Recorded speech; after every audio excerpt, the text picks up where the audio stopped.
Hey everybody, maybe you've heard, Champions Online will be going free to play in early 2011. Recently, we entered closed beta, and the response we've gotten so far has been awesome. Most everyone knows about our big content updates such as Demon Flame, Blood Moon, and Revelation, but it's easy to overlook the changes we've made to improve the game's systems in the last year. So we wanted to take some time to talk about those changes and show off some of what free-to-play has to offer. Looking back, one of the big changes we made was to add Powerhouse Battle Rooms. These rooms are designed to allow any player to try out their power choices before committing to them. If you're trying to decide whether force powers or electric powers are a better fit for your champion, this is the place to try them out. There are a lot of abilities to choose from in Champions, and the battle rooms are a great help. We've also given our pet system a big overhaul. There are more pet options, stronger pet powers, and a wider range of tactical choices for controlling your pets. We now provide more options for what your pet looks like and give you individual control over each one. They can now follow you just about anywhere, including in the air.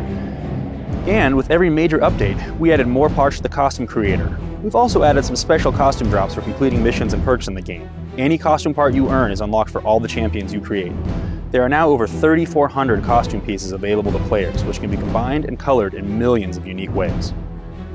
After launch, we also received a lot of feedback about our melee power frameworks, like Might or Martial Arts. Some players felt that these builds were at a disadvantage when compared to other heroes with more ranged powers. When we analyzed real combat, we found that the players were absolutely right, so we improved them. We shortened or removed charges and cooldown times, increased the melee range, and increased melee attack damage. Now melee players can stand toe-to-toe with their ranged cohorts, dishing out major damage right alongside them. For players that have mastered Champions Online, or those who found things a bit too difficult, we introduced the difficulty slider. If you're on a team, the team leader decides what difficulty setting the team is playing at.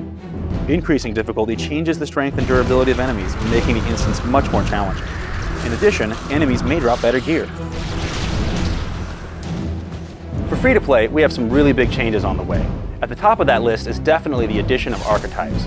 Archetypes are basically an easy way to create a fun, powerful, and balanced hero. You choose your archetype based on what role and theme you want your hero to have.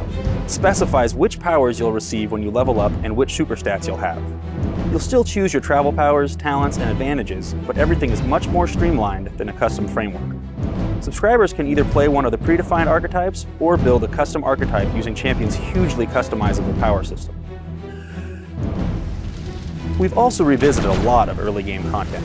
First, the tutorial has been updated to be more streamlined and more informative. New players will have a much easier time learning the basics of Champions.